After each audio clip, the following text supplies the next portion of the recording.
Hello, 1, 2, 3. Praise. 1, 2, 3. Testing, mic.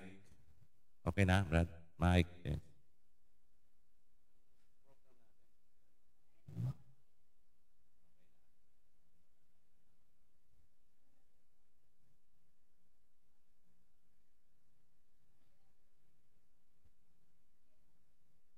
Start na po tayo mga kapatid. Tayo po tayong lahat.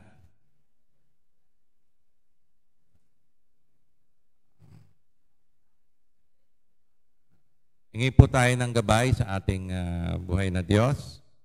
Aming amang Diyos sa langit, salamat po dahil kami ay ginawa mong karapat-dapat sa magitan ng banal na dugo ng aming Panginoong Hesukristo upang kami makalapit sa iyong banal na trono. Yan sa iyong kaharian sa langit. Salamat po aming Ama. Gabayan po kami ng iyong Holy Spirit. Ikaw pong maluwalhati sa bawat bahagi ng aming pananambahan sa iyo. Ito po lamang ang aming dalangin sa pangalan lamang ng aming Panginoong Yeshua. Amen. Palakpakan po natin ating buhay na Diyos.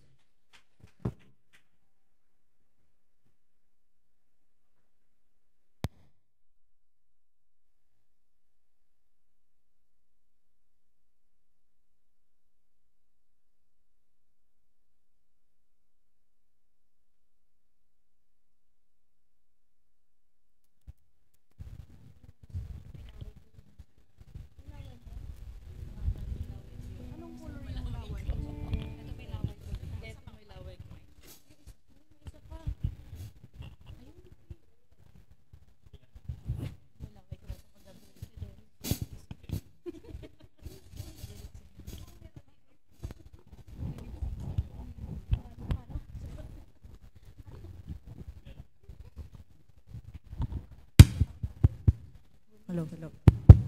Hello, hello, hello. Hello, hello.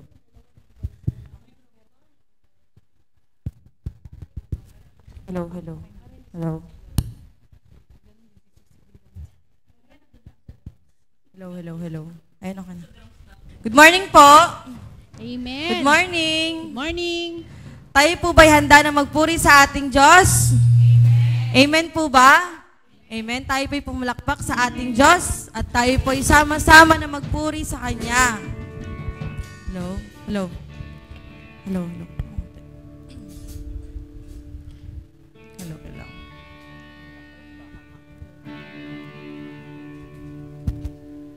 Tayo na at sama-samang magpuri. Yes, Lord God. O kayo sarap magpuri sa iyong pangalan, O God.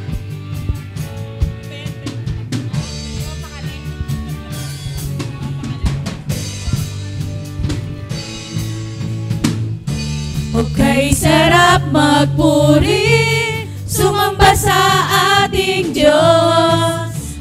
Okay, sarap umawi, sumayaw sa ating Diyos. Sabay-sabay na itataas ang ating mga tinig.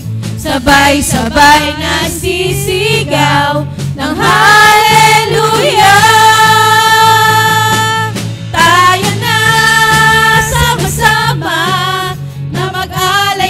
Pagsamba, tayo na sama-sama na umawit ng papuri sa nag-iisang Diyos, nag-iisang Diyos, Jesucristo. Yes, O God. Okay, sarap manatili sa presensya ng ating Diyos. Okay, sarap sa piling at magdiwang sa ating Diyos. Sabay-sabay na itataas ang ating mga tinig.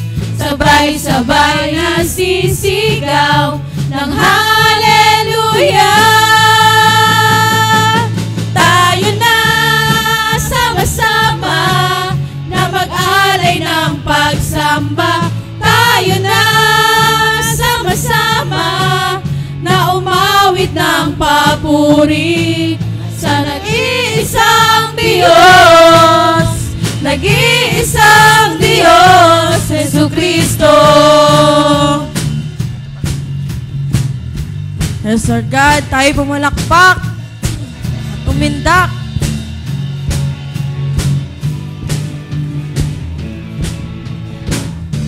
Pumalakpak,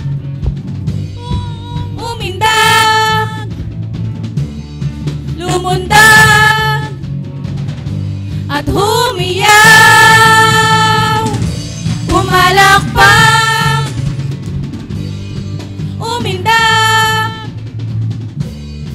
lumundag, at humiyaw. Tayo na sama-sama na mag-alay ng pagsamba. Tayo na sama-sama na mag-alay ng papuri. Tayo na sama-sama na mag-alay ng pagsamba. Tayo na sama-sama na umawit ng papuri sa nag-iisang Diyos, nag-iisang Diyos, sa nag-iisang Diyos, nag-iisang Diyos, Jesucristo. Lord God, ikaw lamang nag-iisang Diyos ng aming buhay.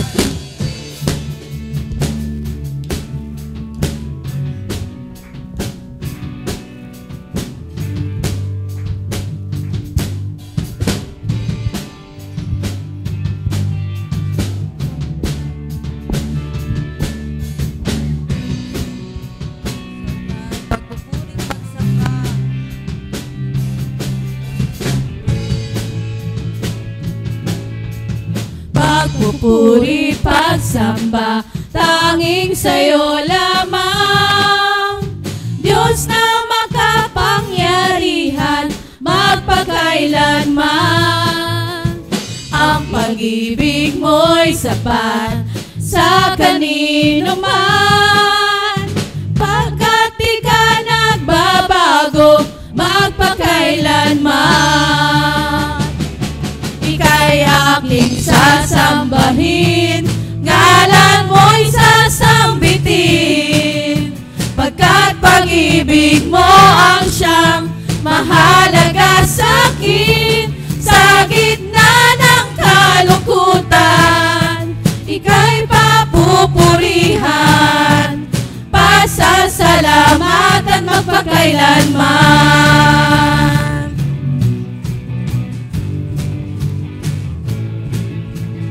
Pagpupuri't pagsamba, tanging sa'yo lamang. Diyos na makapangyarihan, magpakailanman. Ang pag-ibig mo'y sapat sa kanino man. Pagkat di ka nagbabago, magpakailanman. Ika'y aking sasambahin, ngalan mo'y sasambitin. Pagkat pag-ibig mo ang siyang mahalaga sa'kin. Sa gitna ng kalungkutan, ika'y papupurihan. Pasasalamatan magpakailanman. Ika'y aking sasambahin, ngalan mo'y sasambitin. Pagkat pag-ibig mo ang siyang mahalaga sa'kin. Sa gitna ng kalungkutan, ika'y papupurihan. Pasasalamatan magpakailanman. Aking sasambahin, ngalan mo'y sasambitin. Pagkat pag-ibig mo ang siyang mahalaga sa'kin. Sa gitna ng kalungkutan, ika'y papupurihan. Pasasalamatan magpakailanman.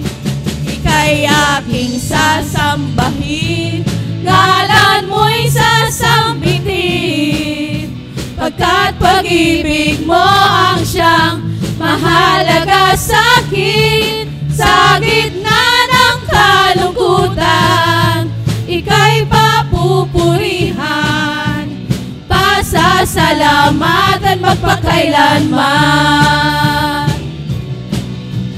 Pasasalamatan magpakailanman. Pasasalamatan magpakailanman. So,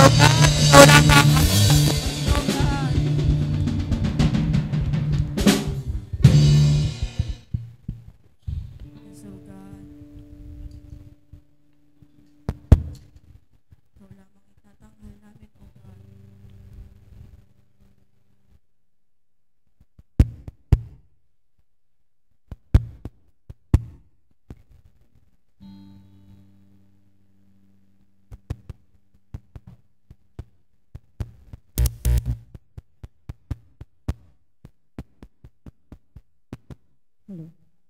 So God, patuloy kami na lumalapit sa iyong pangalan, O God.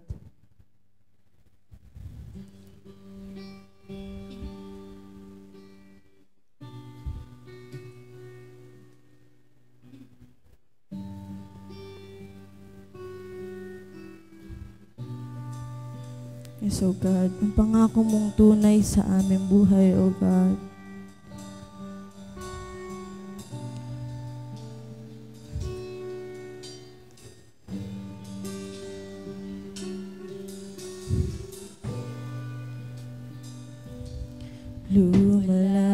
Lumalapit, nagsusumamo, ninanais, banal na presensya mo. Inaasam na ika'y maranasan, O Diyos, puso ko'y katagpuin. Lumalapit, nagsusumamo, ninanais, banal na presensya mo. Inaasam na ika'y maranasan, O Diyos, puso ko'y katagpuin. Ang pagmamahal mo ay walang katulad, sa buhay ko ay kailanman di nagkulang. Ako'y namamangha sa'yong kadakilaan, itatanghal kita, O Diyos, ikaw lamang.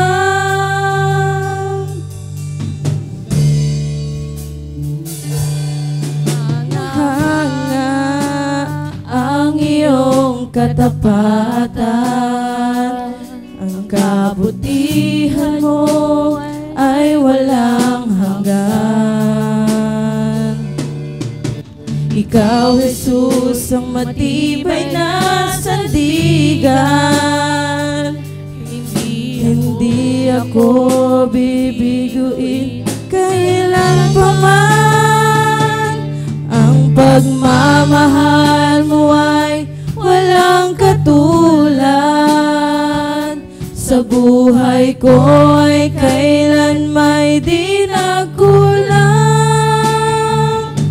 Ako'y namamangha sa'yong kadakilaan, itatanghal kita, O Diyos, ikaw lamang.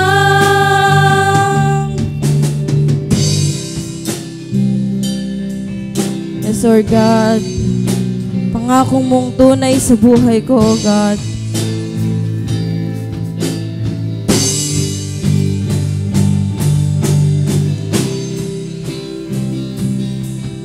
Yes, O God, walang ibang itataas kundi ikaw, Jesus.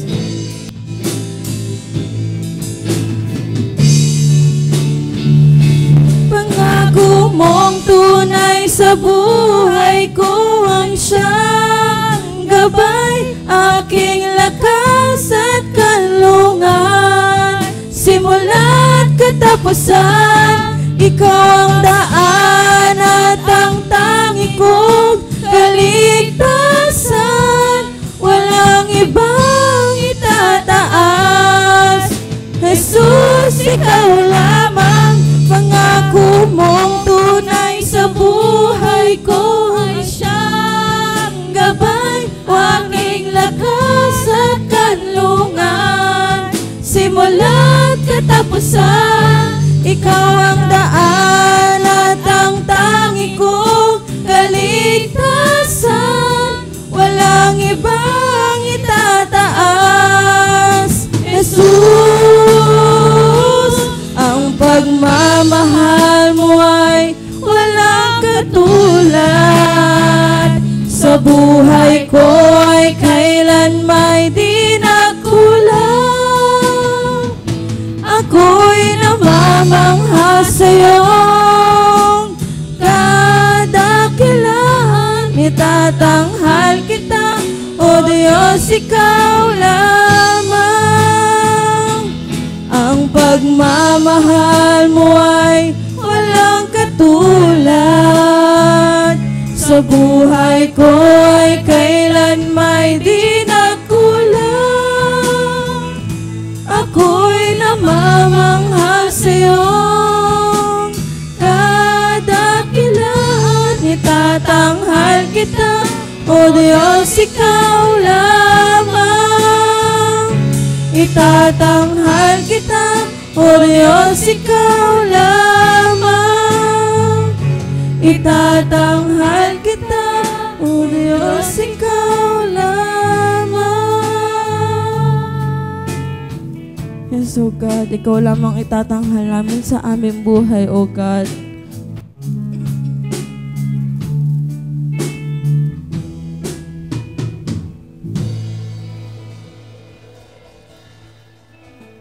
So, God, patuloy ka namin pinupuri, Panginoon, sa umagang ito, Panginoon.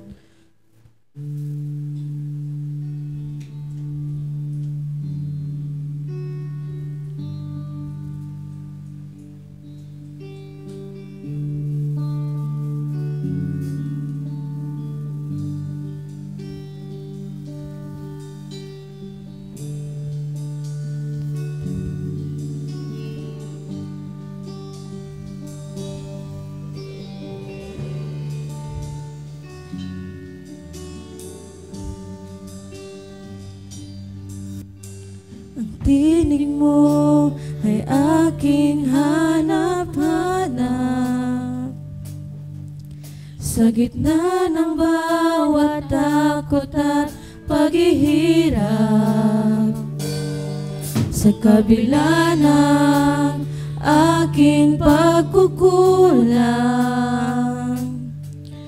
katapatan mo, O Diyos, tanging laan. Sa puso at damdamin, ika'y mananatili.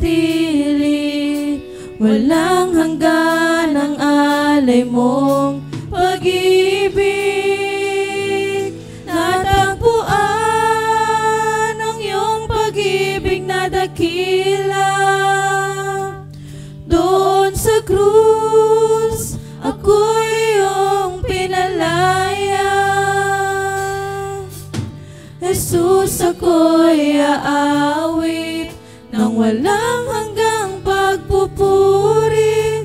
Ang puso ko'y sa'yo iaalay.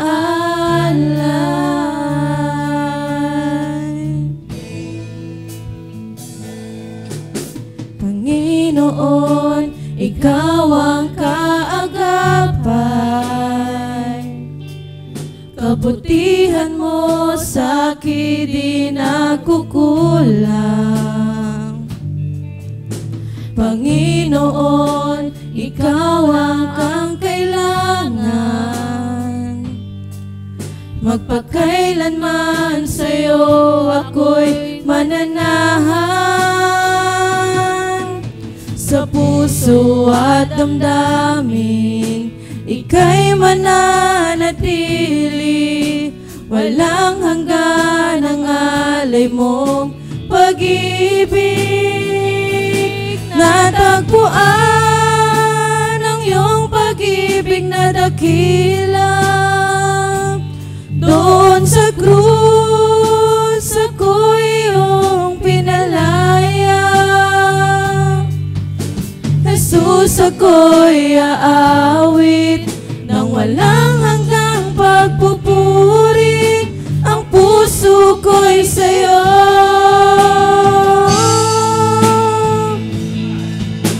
Hangad ko lang ay mamalagi sa presensya mo. Natagpuan,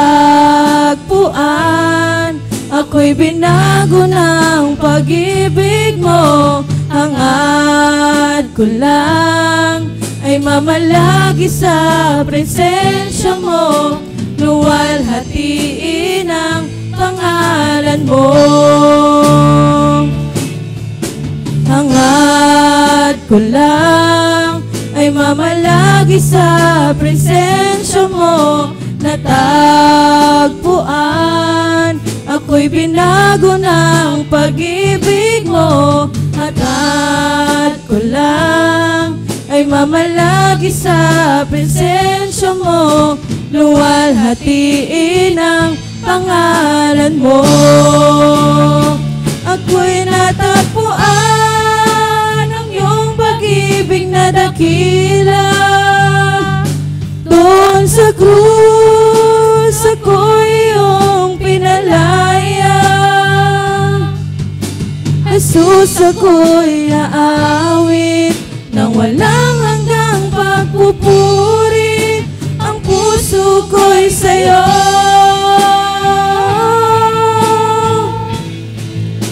Hangad ko lang ay mamalagi sa presensya mo. Natagpuan, ako'y binago ng pag-ibig mo. Hangad ko lang ay mamalagi sa presensya mo. Luwalhatiin ang pangalan mo. Luwalhatiin ang pangalan mo. Luwalhatiin ang pangalan mo. Yes, Lord God, ang iyong pangalan lamang, Panginoon, ang aming tataas, O God. Patuloy po tayong manalangin sa ating Diyos. Lord, maraming salamat po, Panginoon, sa pag-ibig na ibinibigay niyo sa amin, Panginoon. Ang pag-ibig na tatagpuan namin sa krus ng Kalbaryo, Panginoon, na napatunayan namin, Lord God, na sa iyo lamang namin matatagpuan, Panginoon. Ikaw ang aming daan sa aming kaligtasan ng aming buhay, O God. Na sa iyo lamang namin iaalay ang aming buhay, Panginoon, at wala nang iba, Lord God. Dahil sabi mo, Lord God, na hindi mo kami iiwan, Panginoon, at hindi mo kami pababayaan, Panginoon, sa oras na ikaw ay aming kailangan, Lord God. Panginoon, patawarin niyo po kami, Lord God, sa aming mga kasalanang nagawa, Lord God. Ito po ay sa isip, sa salita at sa gawa, Panginoon. Kami po ay humihingi ng kapatawaran, Panginoon. At ito lamang, Panginoon, ang aming dalangin, Panginoon, sa oras na ito. In Jesus' mighty name, amen and amen.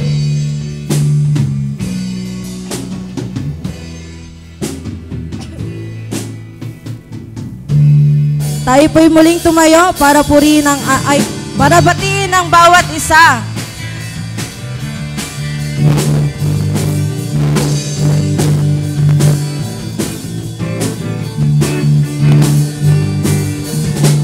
Welcome to the family. We're glad that you have come to share your life with us as we grow in love, and may we always be to you. We're glad that there must be a family always there to be strong and to lean on.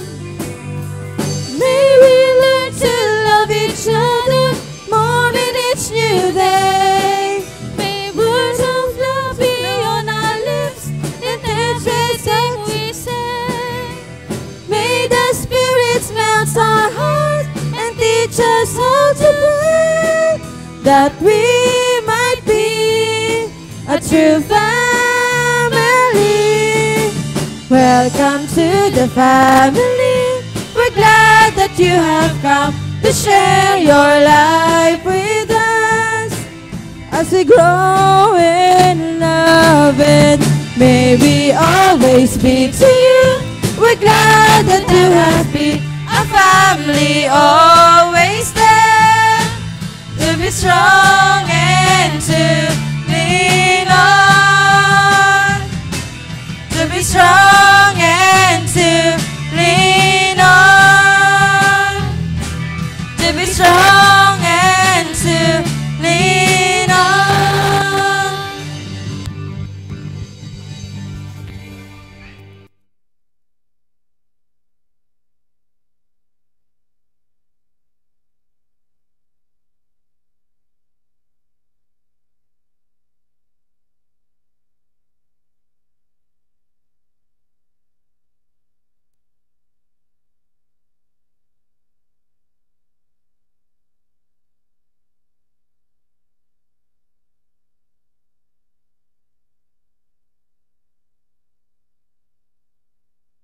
Amen. Purihin po ang Panginoon. Ayun. Anong meron? Anong meron? Ngongo. Ayan. Sige, ngitian nga po natin ang ating mga kapatid. Ang ating mga katabi pala. May katabi po ba tayo? Wala. Ako walang katabi. Yung sarili nyo na lang po yung ngitian nyo. Joke lang. So lahat naman po tayo may katabi. Diba? Sa harapan, sa likuran, sa ating mga gilid. So praise God. Isang napakagandang umaga po na muli tayo ay tinipon ng Panginoon upang itaas at pasalamatan siya sa araw na ito. Ngayon po, dumako po tayo sa ating testimony. Ay, announcement pala. Announcement. Ayan, nagpapatuloy po ang ating gawain every Sunday. Yan, ang prayer meeting po natin online. At saka meron po tayong Sunday School for Kids. And outreach po natin sa Rosarito, Sampaloc. Every Saturday po yan, 5 o'clock. At syempre po, meron pong Associated Bible Study every Saturday, 12 p.m. po. At syempre, meron tayong outreach fellowship sa Cavite po every 4th Sunday of the month. So 3 p.m. onwards. So kung sino po ang willing na magpagamit sa Panginoon, kasi po hindi lahat ng pumupunta doon every 4th Sunday ay may yung iba po may mga gagawin din. So kung sino po ang willing na magpagamit sa Panginoon, pwede po kayong mag-volunteer. Kailangan po namin ng volunteer na mga manggagawa po na pwedeng magpaawit, pwedeng mag-MC. Ayan, kasama po ni Pastor Eve every 4th Sunday. So last month, kami po nila Sister Crisel ang kasama. So ngayon, hindi ko lang alam kung pwede si Chris. Ako kasi meron ako importanteng gagawin lang. Wala. Si Pastor Eve magpapakanta mamaya. Siya po yung mag-MC, siya yung magpapakanta, siya din yung mag-preach. So, kung sino pang willing, mga youth natin na wala namang ding gagawin, pwede kayong sumama mamaya. So, habang bata pa kayo, magpagamit na kayo sa Panginoon. Magpagamit tayo sa Panginoon. Ang dami pong tinawag, pero konti lang po talaga ang nagre-response sa Panginoon at nagpapagamit. So, kailangan po ng mga volunteer, mga manggagawa po, lalaki, babae. Okay po? Yan, moral support po sa gawain ng Panginoong Jesus. Kasi medyo baliit pa po yung church, so kailangan pa po ng mga workers, mga manggagawa. At syempre maganda siguro na mag-train din po doon para po pagdating ng panahon, sila na rin kaya na po nila yung gawain. So ngayon, medyo gagabayan po muna natin kasi baby pa lang po yung church na yon. So wala pa po talagang manggagawa. Si Pastor Eve pa lang, sila Pastora Lulu pa lang po yung mga nandoon. So yun po, karagdagang announcement para po sa ating Youth Camp, March 28 to 30. So pag mimitingan na lang o pag-uusapan na lang po mamaya kung ano po yung pwede natin gagawin. So kung ano din po pwede natin ma-contribute doon sa gawain ng Panginoon, mag-volunteer din po tayo. Kasi kailangan po tayo. Kukunti lang po tayo, wag na tayo magpakiramdaman. Pag alam mong kailangan ka, pumunta na po kayo kasi mahirap din yung mahirap kumilos na nag-iisa or dalawa. So dapat po, kikilos tayo as a team. Kasi po kapag, parang walis po yun, di ba? Wala tayong magagawa kapag isa or dalawa lang. So dapat po, team po talaga yon. So ipag-pray po natin ang gawain na ito ng Panginoong Jesus. Ayan. May karagdagang announcement pa po. Kung meron po mamaya, si Pastor Eve na lang po. Dumako na po tayo sa testimony. Sino pong gusto mag-testify sa gawain, sa kabutihan ng Panginoon sa kanilang buhay? Meron po ba? Meron po? Nahihiya. Sino po? Gusto magpatotoo? Meron po ba? Sino? Ako? Ako daw. Ako talaga. Amen. Nagpapasalamat ako sa Panginoon na kahit 43 na po ako, maganda pa rin po ako. Mukha lang akong 42, pero 43 na po ako. Ang kabutihan po talaga ng Panginoon, di ba? Sabi nila, parang dati ganyan mukha mo bakit ngayon ganun ka pa rin? Maganda pa rin ako, di ba? Kasi di ba, ginawa tayo ng Panginoon na maingat. At ginawa tayo ng Diyos na talaga naman, di ba, hindi tayo mga babae, lalo na mga girls, di ba, Pastor, hindi kami galing sa alikabok. Galing kami sa... Walang kontra. Subukan nyo lang kumontra. Joke lang po, lahat po tayo ay pogi at maganda. Amen po ba? Kasi syempre, di ba, maingat tayong ginawa ng Diyos, nakawangis niya. So, di ba, kapag pangit ka, ewan ko kung kanino ka anak. So, lahat po tayo ay kakaiba, kakaibang nilalang. At, sino pa pong gusto mag-testify? Sino pa pong maganda at pogi na magtataas sa pangalan ng Panginoon? Wala? So, nahihiya. Sige po natin next week. At tumako na po tayo sa ating tithes and offering. Sister Via, meron kang na-assign? Wala? O volunteer po? Volunteer po ulit kasi wala pong youth. Para sa ating mga kaloob, si volunteer Pastor Dan. Brother Dan, kuya, pakipag-pray na lang po yung mga kaloob po natin. Tsaka music team, pakiprepare na rin kung meron tayong special number. Talagang kinukulang na tayo sa worker. Pero anyways, kahit na ganito yung church na to, alam ko, ito i-bless ng Panginoon. Basta lagi lang tayong lumapit sa Kanya. Let's pray for our tithes and offering. Lord, maraming salamat po sa araw nito, Panginoon, na binigyan niyo po kami ng magandang araw, Panginoon, upang ikaw ay puri, sambahin, Panginoon. Lord, bless this church, Panginoon. Gayun din po, Lord, yung mga members ng church na ito, Panginoon, na i-bless niyo po sila spiritually, financially, Panginoon. At gayon din po, Lord, sa mga naghahanap pa ng work, Panginoon, kayo po mag-provide sa kanila, Panginoon. Kayo rin po mag-bless sa kanila ng mga work, Panginoon, na kaaya-aya sa inyo, Panginoon. Maraming salamat po sa lahat ng mga blessings na binigay niyo sa amin. Bless this church in Jesus' mighty name. Amen.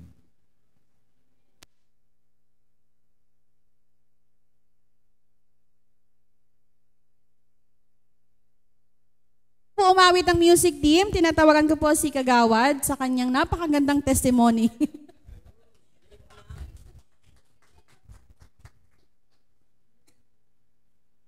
Hello po, magandang gabi, magandang umaga po.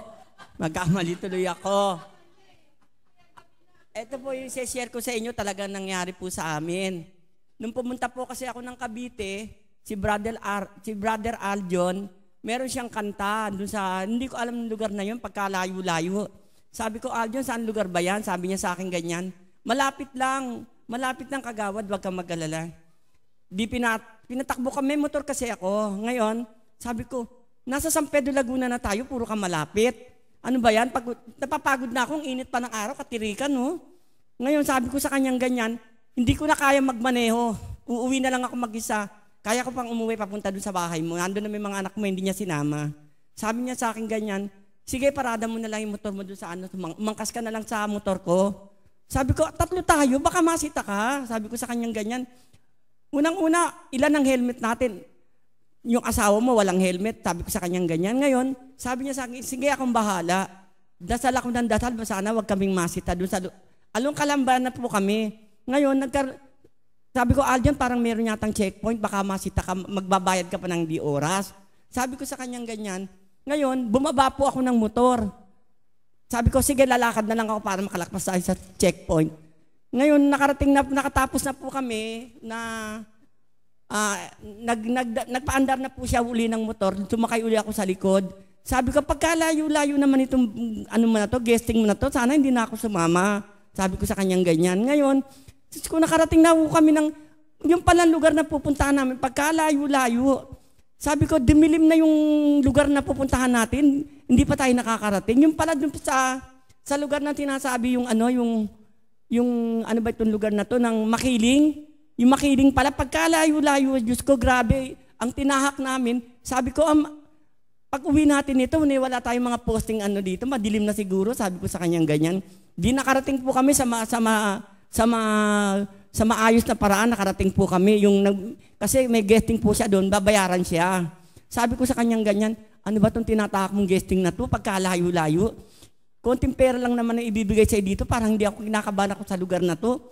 Sabi ko sa kanyang ganyan, unang-una, hindi ganong maraming tao. Tapos, yung tinatahak natin, puro kahawian, puro mga halaman na pagkalalaking puno. Di natapos na po kami, nag-guest na po siya, kumanta. Ngayon, sabi kong ganyan, pagkadilim-dilim ng paligid, walang ang ilaw ng poste ko, konti lang. Sabi ko sa kanyang ganyan, Aljon, anong oras ka pa tayo uuwi? 10:00 na. Sabi kong ganyan, tingnan mo, ang dilim-dilim na, oh. Sige, papaalam na ako. Sabi ng asawa niya, magpaalam ka na kasi para makauwi na tayo, yung mga bata. Nag-aalala rin ako dun eh. Bagay, meron naman siyang panganay na malaki na, yung 18 anyos. Yun na nagbabantay sa bahay niya, ay sa mga bata. Ngayon, nung aalis na kami, Diyos ko, Aljon, pagkadilim-dilim ng lugar, Diyos ko, natatakot ako, sabi ko sa kanyang ganyan. Pag meron humarang na sa atin dito, o humampas kung ano man salbayin tayo dito, wala tayong laban, walang makakakita sa akin, nagpray ako talaga. Pero nangusap sa akin ng Diyos at narinig ko, sinabi niya sa akin, anak, huwag kang matakot. Makakauwi kayo ng ligtas. Aalalayan ko kayo at panghawakan mo ang salita ko. Sinabi niya po talaga, narinig. Yun po, lumabas sa tinig ng tenga ko. Diyos ko, Lord, kayo na pong bahala sa amin. Baka hindi po kami pagkalayo-layo, 1 oras mahigit bago kami nakalabas. Bisipin mo 1 oras.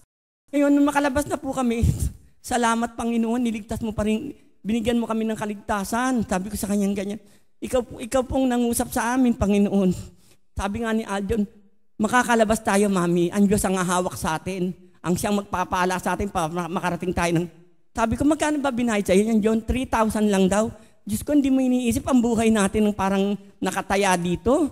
Sabi ko sa kanyang ganyan, di nakalabas na po kami. Dumaandar na po kami. Lord, thank you po. Nagpasalamat ako ng marami sa'yo. Sapagkat ginabayan mo rin po kami para po kami makauwi. Nung lumatakbo na po kami sa highway, pagkalayo-layo pa rin talaga. Ngayon, nung tumatakbo na po kami sa highway, baka kami masita, nagulat ako ngayon. Wala nang pulis na sumita sa amin kasi nawala na yung mga checkpoint doon na sabi sa akin ng Panginoon, talagang inaalalayan ko kayo, anak, sabing ganyan. Kaya wag kang matakot, ako ang inyong Diyos na nangungusap sa iyo. Panghawakan mo ang aking salita.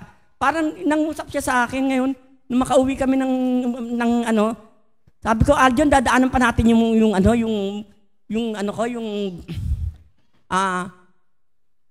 yung motor ko, sabi ko sa kanyang ganyan. Kaya ko na imaneho yun, nakapagpahinga na ako. Dinaanan namin. Talaga po ng layo. Diyos ko, hindi ko matawaran yung pagkalayo-layo talagang. Hindi mo sinadlak niya ako sa ganun lugar, hindi ko alam. Tapos sabi niya sa akin ganyan, ayan, Mami, buti na lang di nawala yung motor ko, nandun din, iniwan niya sa may Jollibee na Nung pagkarating namin sa San Pedro, Laguna, doon namin iniwan, nandun pa rin talaga, hindi siya nawala. Sabi ko, hindi naman kilala itong motor natin, Mami, bigla na lang, nakita ko rin, pinaandar ko na ngayon, kaya ko na magmaneho, sundan mo lang ako, para kakong ganyan, ikaw na mag-guide sa akin. Basta kung sakaling susunod ako sa likod mo, o kaya ikaw ang susunod sa likod ko. Hanggang makauwi po kami, Panginoon, salamat po ng marami, pinagpala niyo po kami. Dasal ako talaga ng dasal, Lord. Thank you, Lord. Salamat sa kabutihan mo. At yan ang aking patotoo na pinagpala kami ng Panginoon. Siya ang kumikilos sa ating buhay. Magandang umaga po. Salamat, Panginoon kong Jesus.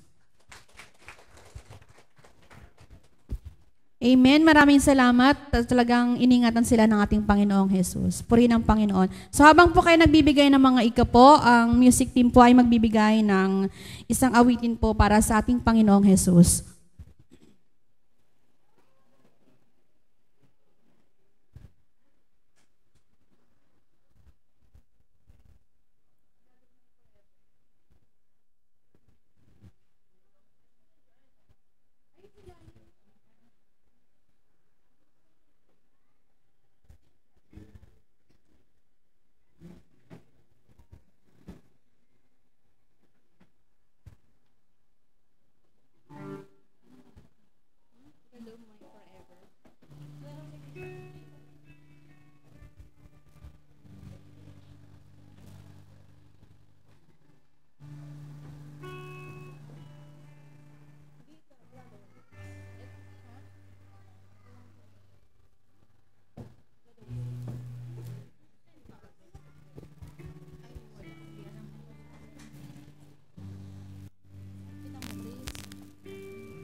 You call on my life, took me on.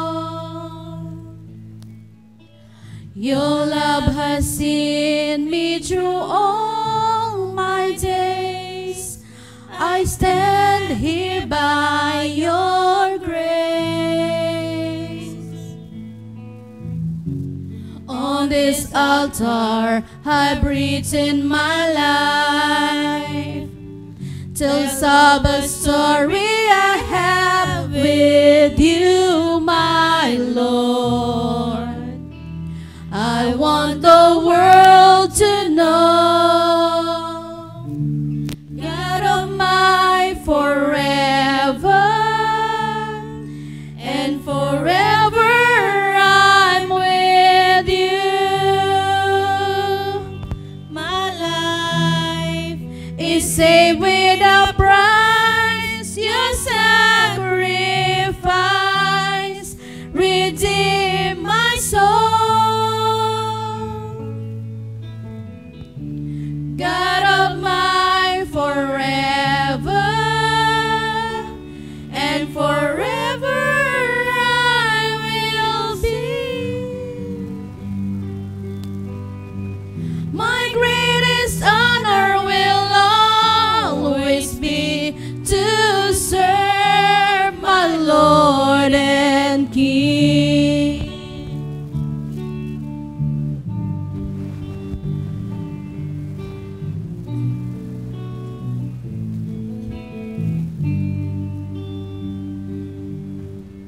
God of my all, I've surrendered. My heart finds rest in your word. Praises will not be enough to show how my love for you has grown. Nothing matters when you're here with me. In the end, just to hear you say, well done.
purihin ang Panginoon. Tayong lahat po ay tumayo at tinatawagan ko si Sister Shane para sa ating scripture reading.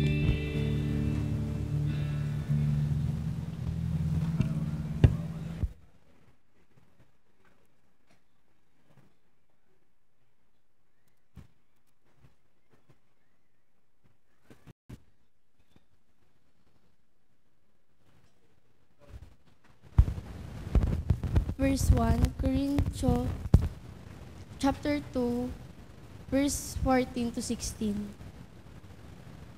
Ngunit ang taong hindi ayon sa Espiritu ay hindi tumatanggap ng mga bagay ng Espiritu ng Diyos, sapagkat ang mga iyon ay kahangalan ng Kanya at hindi niya nauunawaan, sapagkat ang mga iyon ay nauunawaan sa pamamagitan ng Espiritu.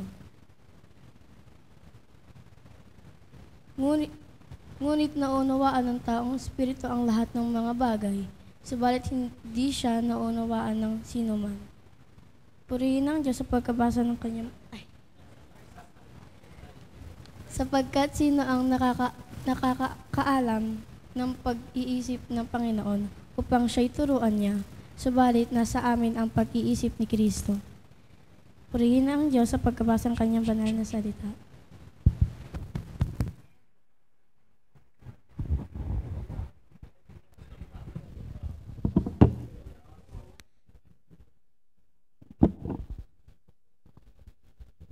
Salamat, Sister Shane, ano? Shane, ayan. Purihin ang Panginoon. Tayo po'y manalangin. Aming Amang Diyos sa langit, sa oras pong ito, kami ay nagpapasalamat sa iyong presensya, sa iyong biyaya na kami ay makapakinig at turuan ng iyong Holy Spirit ng mga katotohanan sa iyong mga salita upang kami mamuhay ng naayon sa iyong kalooban. Pagpalain mo po kami, Panginoon, at maipamuhay po namin ito sa pangalan ng aming Panginoong Yeshua. Amen. Palakpakan po natin ating buhay na Diyos. Ang pamagat po ay ang bagong kaisipan kay Kristo. So ito po ay tuloy-tuloy na pag-aaral natin ng tema tungkol sa ating tunay na kalagayan o katauhan sa ating Panginoon, ang ating buong pagkatao, walang iba kundi ang ating espiritu, kaluluwa, at katawan. Basahin ko pong muli ang unang Korinto, kabanatang 2, talatang 14 hanggang 16. Ngunit ang taong hindi ayon sa espiritu ay hindi tumatanggap ng mga bagay ng espiritu ng Diyos, sapagkat ang mga iyon ay kahangalan sa Kanya at hindi niya iyon naunawaan. Sapagkat ang mga iyon ay naunawaan sa pamamagitan ng Espiritu. Ngunit naunawaan ng taong espiritual ang lahat ng mga bagay, subalit hindi siya naunawaan ng sinuman. Sapagkat sino ang nakakaalam ng pag-iisip ng Panginoon upang siya'y turuan niya? Subalit, nasa amin ang pag-iisip ni Kristo. Sa nabasa po nating talata, sino po ang may kaisipan ni Kristo at sino ang walang kaisipan ni Kristo? Ang kaisipan ni Kristo, ito po ang kalooban ng ating Panginoon. Ang kaisipan ni Kristo ay ito po yung kung paano si Kristo sa kanyang pamumuhay dito sa lupa, kung paano po siya mag-isip. At ang lahat po ng mga bagay tungkol sa kalangitan, sa espiritual na mundo, ay nandun po sa kaisipan ng ating Panginoong Hesukristo. Ito po yung mga bagay na espiritual. Hindi lamang po bagay na espiritual, kundi lahat po ng kaalaman, karunungan sa mundong ibabaw na ito ay nandun po sa kaisipan ng ating Panginoong Hesukristo. Maging yung sinasabi po natin na science ay galing po yan sa kaisipan ng ating Panginoong Hesukristo. Yung tunay na siyensya o kaalaman ng tao. Galing po yan sa ating Panginoon. So maging mga physical na kaalaman, at spiritual na kaalaman, lalo na po sa spiritual na kaalaman, ay nasa kaisipan po yan ng ating Panginoon. At yung mga bagay na spiritual, ay sino po ang nakakaalam? Hindi po yan pwedeng maunawaan ng mga tao na wala sa Espiritu ng Diyos o walang pananampalataya sa ating Panginoon dahil hindi po nila yan maunawaan yung mga bagay ng Espiritu ng Diyos. Ang nakakaunawa lang po niyan ay yung mga taong espiritual. Ito po yung mga taong mayroong Espiritu ng Diyos at may kaisipan ni Kristo. Sabi po sa talatang 16, sapagkat sinong nakakaalam ng pag-iisip ng Panginoon upang siya'y turuan niya. So yung kaisipan po ni Kristo, mga kapatid, ay kumpleto na po yan. Nandyan po yung buong kaalaman ng Diyos nasa pag-iisip po ng ating Panginoong Yeshua. At ang kamangha-mangha, sabi po sa verse 16, subalit nasa amin ang pag-iisip ni Kristo. Sino po ang nakakaalam ng pag-iisip ni Kristo, ng Diyos? Walang iba kundi ang mga mananampalataya dahil nasa atin po pala, sabi po ng talatang 16, nasa amin ang pag-iisip ni Kristo. Para maunawaan po natin mga bagay na espiritual, dapat po nasa atin ang pag-iisip o kaisipan ni Kristo. Kaya nga ang tao upang makilala niya ang mga bagay na espiritual ay dapat magsimula sa pananampalataya sa Diyos. Basahin po natin ang Hebreo chapter 11 verse 6. At kung walang pananampalataya ay hindi maaring kalugdan ng Diyos, sapagkat ang sinumang lumalapit sa Kanya ay dapat sumasampalatayang may Diyos at Siya ang tagapagbigay gantimpala sa mga masigasig na humahanap sa Kanya. So sabi ng talatang ito, ang isang tao dapat basically mayroon siyang faith. Ano po yung pananampalataya? Unang-una, nananampalataya ka na mayroong Diyos na manlilikha. That is very, very basic. Kaya nga po ang Genesis chapter 1, verse 1, nagsimula po siya ng pasimula, ay nilikha ng Diyos ang langit at ang lupa. Nagsimula po ang Biblia na merong manlilikha na lumikha sa lahat ng bagay. Kaya nga po ang siyensya, pag pinag-aralan mo po ang science, ay ituturo ka, sa bandang huli ay ituturo ka na may lumikha sa sangkalangitan, may lumikha sa tao. Sapagkat ang disenyo po ng tao, ang disenyo po ng universe ay napaka-komplikado.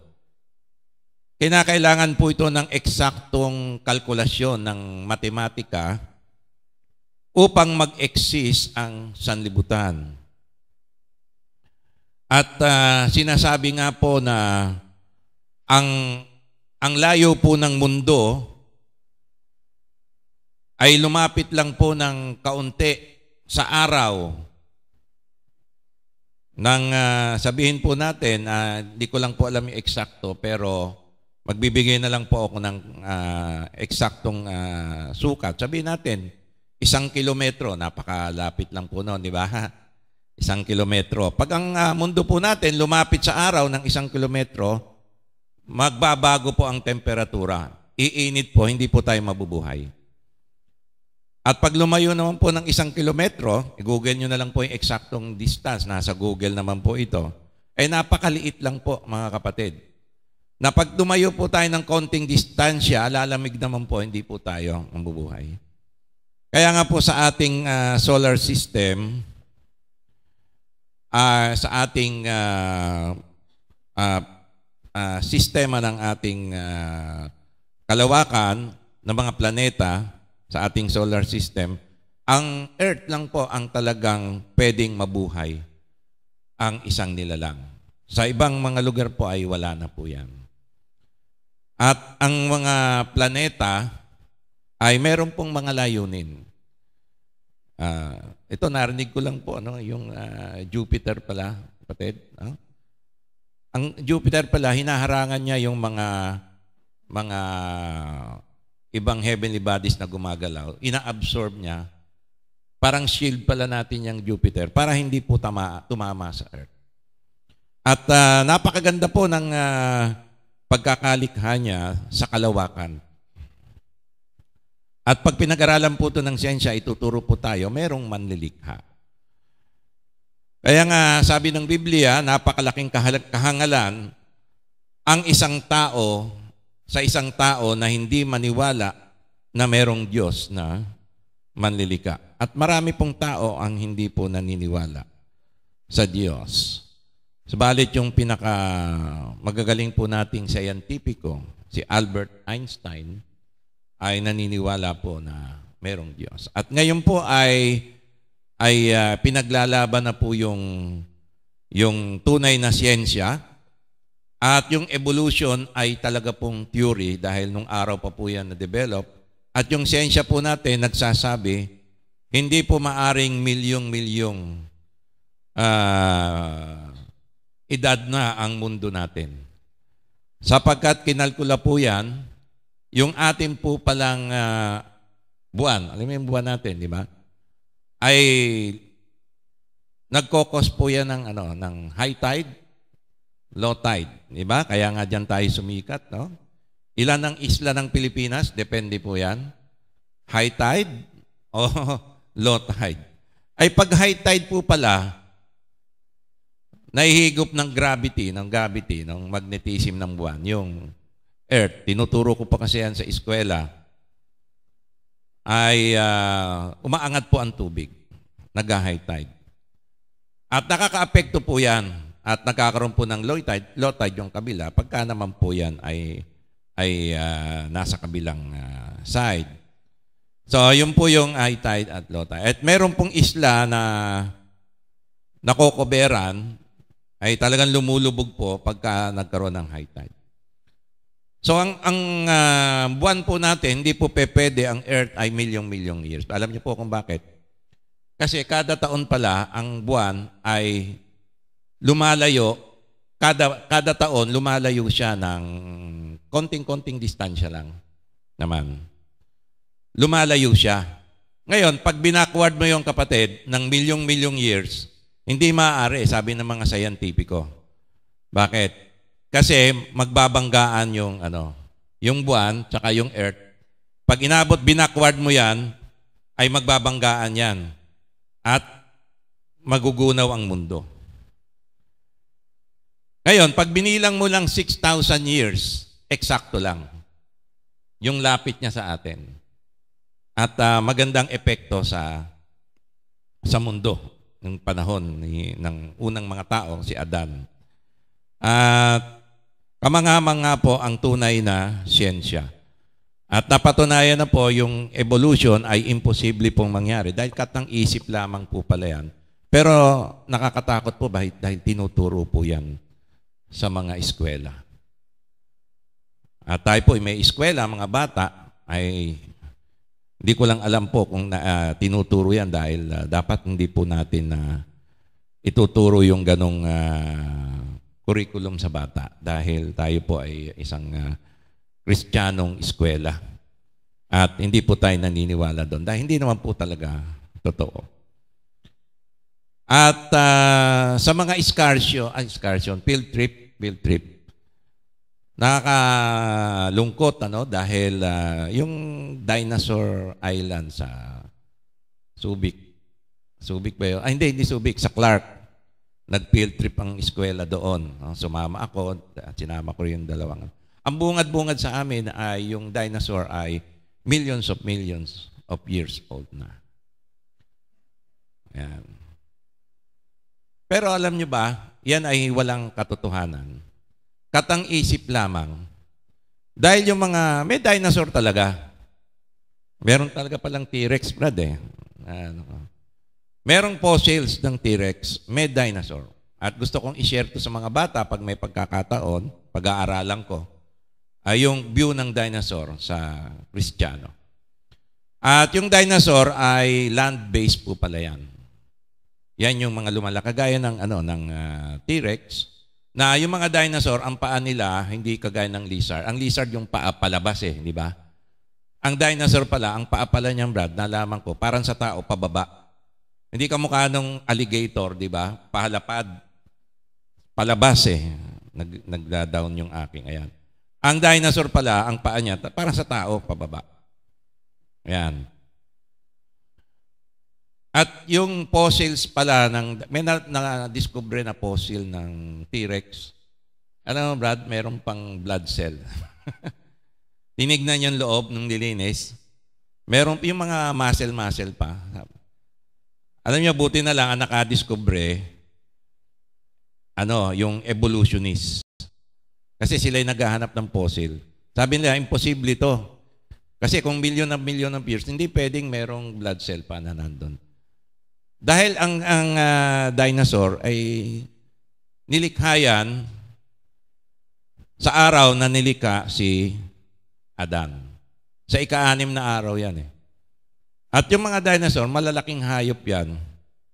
At hindi sila meat eater. Ano sila? Plant eater sila. Vegetarian. Yan po yung mga kamanghamanghang natuklasan po ng siyensya. At yung fossil dating po nila ay hindi po reliable. Ay fake. Kaya pala yung fossil pala, dinedate pala yan, hindi yung fossil mismo. Yung bato kung saan galing yung fossil. Kaya yung bato, pagka millions of millions of years din yung fossil. Pero nung kinignan nila yung fossil, bakit may blood cell ng yung T-Rex dinosaur? Yan. So marami pong panloloko ang ginagawa ng mga atheists. Ito po ay isang paniniwala, reliyon na nananampalataya sila, baliktad, na walang Diyos. Ganun po yan. Kaya po nakakalungkot. Dahil ang layunin po nito ay upang ang mga tao hindi maniwala sa Diyos at hindi maniwala sa Biblia na sasabihin, ay hindi totoo ang Biblia. Kasi ang Biblia, nilikha ang sanlibutan sa loob ng 6 na araw, nagpahinga ang Diyos sa 7 araw, nangyari yon 6,000 years ago. Pero, pag lumalabas po yung mga katotohanan tungkol po sa siyensya, sa tao, sa history, pag ang tao po, binakward mo yung bilang, 6,000 years lang. Hindi po millions of years. Pag binakward mo yung population ng tao. Ayan. At hindi po sila naniniwala sa baha. At marami pong ebidensya na mayroong pong flood. Panahon po ni Noah. Purihin po ang ating Panginoon.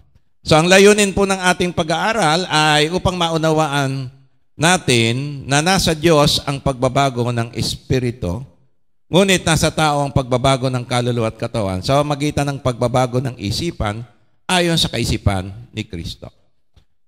So, tandaan po natin, ang ating katauhan ay binubuo po ng 3 bahagi. Espiritu, kaluluwa, at katawan. At ang ating espiritu, ito po yung binago ng Diyos. Ayan. Binago po ito ng Diyos. Ginawang bagong nilalang. Ayon po sa wangis ng ating Panginoong Hesukristo. Subalit yung ating kaluluwa at katawan ay nananatili pa rin. Hindi po yung kasali sa ginawang bago ng ating Panginoon. Basahin nga natin yung 1 Thessalonians 5:23. Pakabanalin nawa kayong lubos, mismo ng Diyos ng kapayapaan, at ang inyong espiritu at kaluluwa at katawan ay ingatang buo na walang kapintasan sa pagdating ng ating Panginoong Hesukristo. So yung ating espiritu, ang siyang ipinanganak ng Espiritu ng Diyos at ginawang bago, at nilikha ayon sa wangis ng kanyang anak na dapat ibihis ng ating kaluluwa at katawan. So ang naborn again po, mga kapatid, yung ating spirit. Amen po ba? Naintindihan po. Palakpakan po natin ang ating Panginoon doon. Praise God. Subalit yung ating kaluluwa at katawan, nanatili po siya. Hindi po siya nagbago. Ang nagbago po ay yung ating espiritu. na nilalang po ng Diyos ayon sa wangis niya. Ngayon, ang problema po natin ay paano po yung kaluluwa at katawan magbabago. So, ang sabi po ng Efeso 4:22 to 24 ay ang ating kaluluwa at katawan dapat niyang isuot o ibihis ang ating bagong espiritu. Ibig sabihin, dapat pong umayon ang ating kaluluwa at katawan, dapat pong mamuhay ang ating kaluluwa at katawan ayon po sa ating bagong pagkatao o yung ating bagong nature, yung ating bagong espiritu. Ngayon, ang tanong mga kapatid, sino ang magbabago ng ating kaluluwa at katawan? Sino ang magbabago? Ephesians 4:22 to 24. Ang sabi po dito, alisin ninyo. Sino po mag-aalis? Tayo. Alisin ninyo ang dating paraan ng inyong pamumuhay, ang dating pagkatao na pinasama sa pamamagitan ng mapandayang pagnanasa. Ito po yung dating pagkatao, ang dating espiritu po natin. So, hindi na po dapat tayo, sabi dito, alisin na po natin yung dating paraan ng pamumuhay ng ating dating pagkatao. Yung dating pagkatao po natin, ano po ang nangyari doon mga kapatid? Yung ating dating espiritu na may kamatayan galing kay Adan, dahil kay Adan, ito po ay nawala na. Pinalitan na po ng bagong espiritu. So yung ating kaluluwa at katawan, hindi na po siya obligadong sumunod sa lumang pagkatao dahil wala na po ito, inalis na po ito ni Kristo. Yung ating espiritu, ito na po yung ating bagong pagkatao, ito na po yung ating susundin. Ito na po yung ating bagong espiritu. New nature na po natin. Okay, ngayon problema, paano? Paano po susunod ang ating kaluluwa at katawan sa ating bagong espiritu? Kanino po ibinigay ng Diyos yung ganong responsibilidad? Sa atin po. Kaya, sino mag-aalis? Tayo. Alisin ninyo yung dating paraan ng inyong pamumuhay saan? Sa inyong kaluluwa, sa inyong katawan. Verse 23. Sabi po sa verse 23, at magbago sa espiritu ng inyong pag-iisip. So magbago tayo ayon sa ating espiritu ng ating pag-iisip. Kasi yung pag-iisip po ng ating espiritu ay bago na. Si Kristo na po yon. Kailangan po baguhin natin yung pag-iisip ng ating kaluluwa sa pag-iisip ng ating espiritu. So nalaman po natin nakaraan, di ba? Ilan po ba ang utak natin? Ilan po ba ang isipan natin? Tayo po ay merong 3 kaisipan. Kaisipan ng espiritu, utak ng ating espiritu, yan ang utak ni Kristo. Pangalawa, utak ng ating kaluluwa, ito po yung paano tayo mamuhay, mag-isip. At kung ano po yung iniisip natin, yun po yung gagawin natin. Tama po ba? Tama, ano? Kung ano yung iniisip natin, yun po yung magiging kung ano tayo. So yung kaluluwa, ito po yung pag-iisip ng ating kaluluwa, free will natin, sariling kalooban, emosyon, lahat na, sa ating kaluluwa, ay ito po yung umuimpluwensya sa ating katawan. O pwede rin pong baliktad. Kung ano po yung nararamdaman ng katawan, ito naman po yung sinusunod ng kaluluwa. So hindi na po dapat ganon. Ang dapat po ay magbago tayo ng pag-iisip sa mamagitan ng ating espiritu, umayon po tayo sa ating espiritu. So mga bagay na iisipin po natin, baguhin natin, palitan po natin ang pag-iisip ng ating espiritu. Which is, ito po yung kaisipan ni Kristo. Verse 24. At kayo'y magbihis ng bagong pagkatao na nilalang ayon sa wangis ng Diyos sa katwiran kabanalan ng katotohanan. At sabi po rito, yung bagong pagkatao natin, ito po yung ating bagong espiritu, ay dapat po nating isuot, ibihis po natin. Hindi na po natin ibibihis yung luma dahil wala na po yon. So, ibihis na po natin yung bago nating pagkatao. Ano po yung bago nating pagkatao? Ito po yung ating espiritu na na-born again. Ano po ba ang ating espiritu? Ito po ay nilalang. So, yung ating espiritu, created po yan bago. As in brand new. Na-discuss ko na po yun, yung paano yung ibig sabihin ng paglalang. Ginawang bago, pero espiritu pa rin po yan ng tao. Ginawang bago, nilalang ayon sa wangis ng Diyos sa katwiran kabanalan. So ito po ay wangis larawan ng Diyos. ito po ang ating espiritu ay banal at matuwid sa katwiran at kabanalan. Hindi po yan pwedeng magkamali. Hindi po yan pwedeng gumawa ng kasalanan. Sinless, holy, dahil wangis po yan ni Kristo. Wangis po yan ng Diyos. Lahat nila lang ayon sa larawan po ni Kristo. Naintindihan po ba ninyo? So, ang ating espiritu ay brand new po yan. Nandyan po ang espiritu ng Diyos. Nandyan ang kaisipan ni Kristo. Kaya dapat po nating isuot. Isusuot po yan ng ating kaluluwa upang maipamuhay po natin sa ating katawan. So dapat pong makita natin, mga kapatid, kung sino po ang ating, kung ano po yung ating espiritu na bago. Yung espiritu po nating nananahan sa atin, nasa loob ng katawan natin, siyempre, pag umalis po yan, patay na po tayo.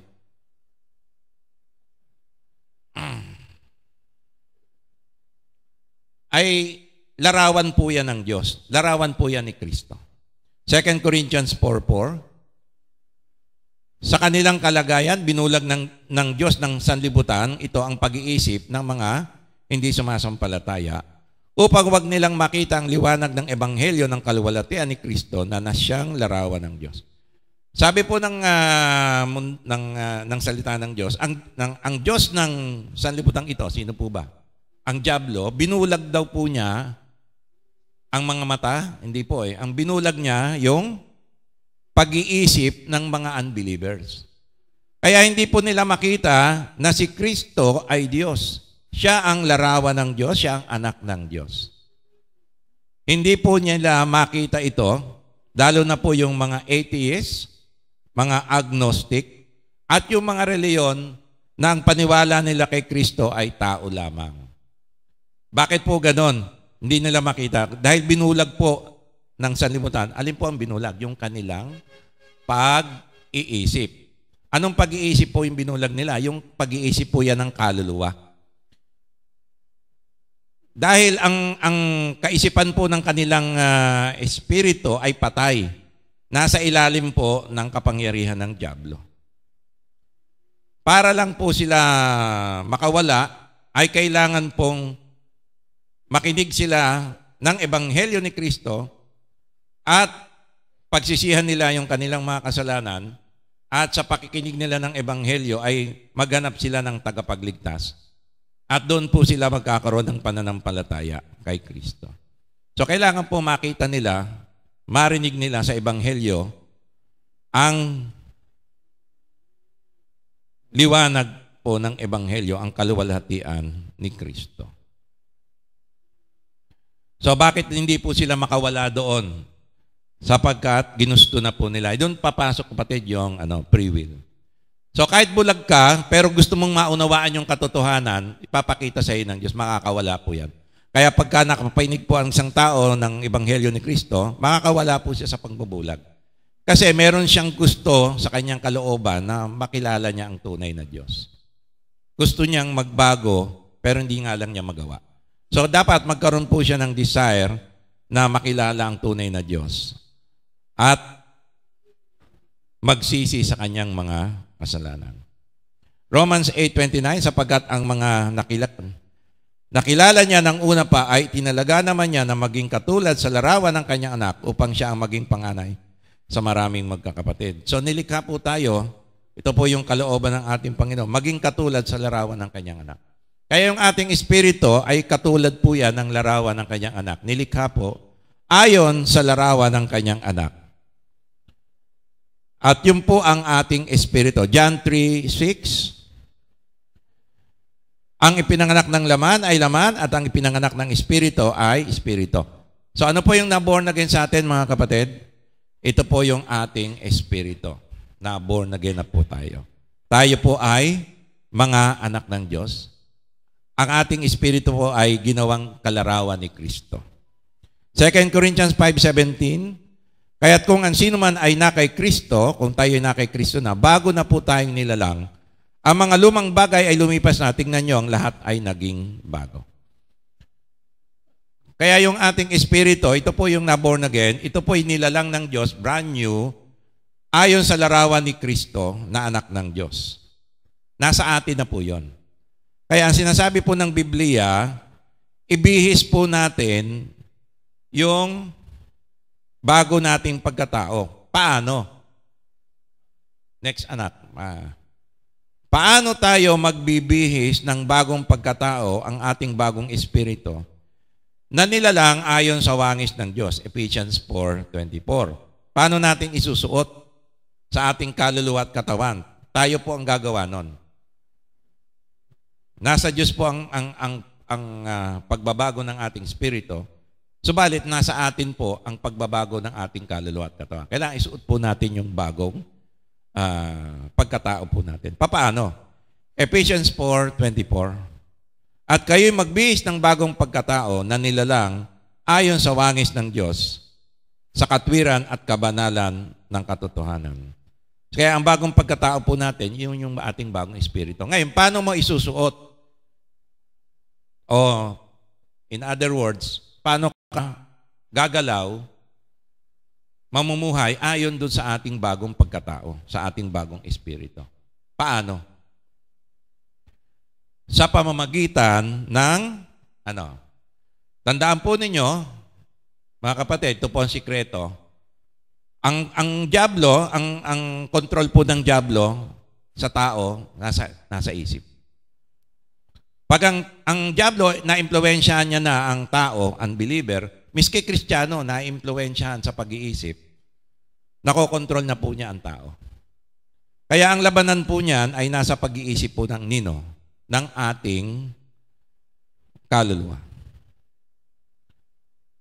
Kailangan po yung kaluluwa ay umayon sa kaisipan ng ating espiritu upang maipamuhay po ng ating katawan. Sa magitan ng pagbabago ng ating isipan, ayon sa kaisipan ni Kristo na nasa ating espiritu. Ephesians 4:23, at magbago sa espiritu ng inyong pag-iisip. So babaguhin po natin ang ating pag-iisip sa ating yung kaluluwa, itong soul mind, itong ating pag-iisip sa magitan po ng espiritu, ng pag-iisip ng ating espiritu.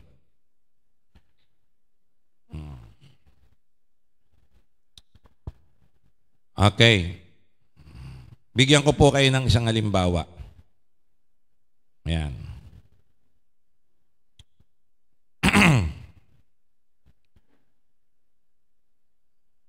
Bakit po merong mga problema sa gender? Alam niyo po, ang problema sa gender, kapatid, akala ko doon yung gender, ano ba yung kanilang problema sa gender? Lalaki, babae. Pag babae, ang isip niya, lalaki siya, di ba? Pag lalaki, ang isip niya, babae siya. Hindi lang po yun ang gender. Problema. Alam niyo po, meron pong mga gender na problem. Matanda siya, ang isip niya, bata siya. Dededi pa, talagang bata, naghahanap ng iba-iba, marami pala. At syempre, ayon sa Biblia, ay lalaki lang at babae. Ngayon, yung katawan, hindi naman bata. Yung babae, yung katawan niya, babae naman. Pero ang tingin niya sa kanyang sarili, lalaki siya. Ganon din yung lalaki. Pag tingnan mo yung katawan niya, kumpleto naman, normal naman. Pero ang tingin niya ay babae. Ngayon, nasan po ang problema? Sabi po ng Biblia, binulag sila ng Diyos ng sanlibutan ito, yung kanilang, anong binulag, Brad? Yung kanilang pag-iisip. So, nasan po ang problema? Nasa isip. Nasa isip po. Ngayon, may spiritual po yan dahil ang diablo, binulag sila. So, paano po makakawala? Kailangan yung pag-iisip po, sabi ng Biblia, ay magbago. Paano magbabago ng pag-iisip? Sa pangitan ng espiritu. Magbago ng pag-iisip. Yan po yung sinasabi ng Ephesians 4:23. Para maisuot niya yung bagong espiritu. Ngayon, mangyayari lamang po yan, kailangan yung tao, makawala po siya sa pambubulang ng diablo. Kailangan ma-born again. Pag hindi po na-born again yung tao, hindi po niya maintindihan yung mga bagay ng Espiritu, hindi po niya mababago yung kanyang pag-iisip dahil ang kanyang Espiritu ay patay pa rin. So, kailangan po yung Espiritu niya ay maging bagong nilalang ayon sa larawan ni Kristo upang magbago po yung kanyang pag-iisip. Kasi hindi po natin kayang baguhin ang ating pag-iisip kasi kung patay po yung ating Espiritu. Kaya ang sikreto rin po doon, kailangan ay bagong nilalang yung ating Espiritu. Kaya napakahirap pong magbago ang isang tao na may problema sa kanyang gender realization, sa kanyang pag-iisip, nasa isip lamang po niya yon, actually, kung paano siya mag-isip. Kaya, hindi niya po niya magagawang magbago kung wala po ang Espiritu ng Diyos sa kanya. Kung hindi po bago yung kanyang Espiritu. Sa akin na kailangan po ma-born again. Ang kasunod po nun, magbago yung kanyang pag-iisip. Kaya, pagka na-born again po ang isang tao, at naintindihan po niya yung kanyang kaluluwa, kailangan magbago ng pag-iisip, ay sasabihin lang po niya sa kanyang sarili, ayon sa salita ng Diyos, ako ay nilalang ng Diyos na isang lalaki. Ayon sa salita ng Diyos, ako ay nilalang niya na isang babae. Paano nalaman? Yung pangatawan ay babae. Nandyan po yan sa birth certificate, ay male or female. Tinitignan po yung gender talaga. Ayon sa pagkakalikha sa iyo. So, babagoy mo yung pag-iisip mo, lalaki ako. Kung babae naman siya, babae pala ako, aayon ka doon sa iyong espiritu na bago na. Ngayon, mamamangha tayo mga kapatid dahil magbabago talaga ng pag-iisip. Dahil bago na yung kanyang espiritu. So, nakasalalay po yun, pagbabago na yun, kung ano po yung espiritu. Kasi susundin mo lang naman yung espiritong nasa iyo. Purihin ang Panginoon. Ayan.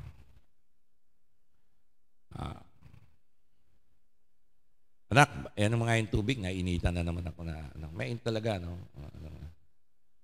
Kailangan ng malamig na, Okay? Una, kailangan magbago po tayo ng pananaw sa ating pag-iisip kung sino talaga tayo kay Kristo. Ha?